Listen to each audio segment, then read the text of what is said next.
There'll be no round-trip flight for the fish inside these stocking tanks. About the only way these fish will be leaving their new homes in the Snowy Range Mountains is in an angler's creel. Earlier this month, the Wyoming Game and Fish Department conducted helicopter fish stocking of Alpine lakes in Wyoming, close to 85 lakes, including the Bighorn Mountains, the Wind River Range, and Snowy Range Mountains. The majority of these lakes struggle to maintain fish populations through natural reproduction, so the lakes are stocked on either odd or even-numbered years.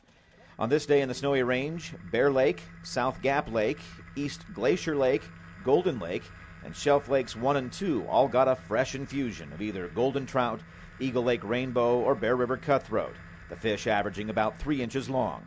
The fish are loaded into specific cylinders or tanks, each holding about 1,200 fish. Oxygen and ice are added to each tank to reduce stress to the fish and slow down their metabolism. Then it's a free ride to their mountain lake home. And with the aid of GPS technology, maps provided to the pilot, and a control switch triggered by the pilot, the right fish find the right lake. Don't worry about the impact to the fish. The chopper drops down to about 10 feet above the water, and the water in the tank absorbs much of the impact. This year, the Game and Fish stocked approximately 150,000 fish in Wyoming's Alpine lakes, with most of those lakes in wilderness areas. Fisheries managers evaluate which lakes to stock by regularly sampling the lakes and using creel census data to determine stocking strategy. Before helicopter stocking came along back in the 1970s, the department's mode of stocking relied on packing fish in on horseback, a time-consuming and less efficient process that made helicopter stocking an easy decision.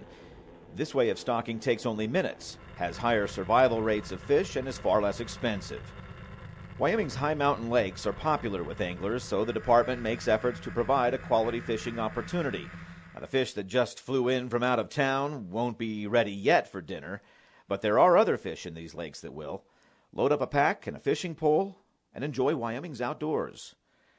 This is Ray Hageman with the Wyoming Game and Fish Department.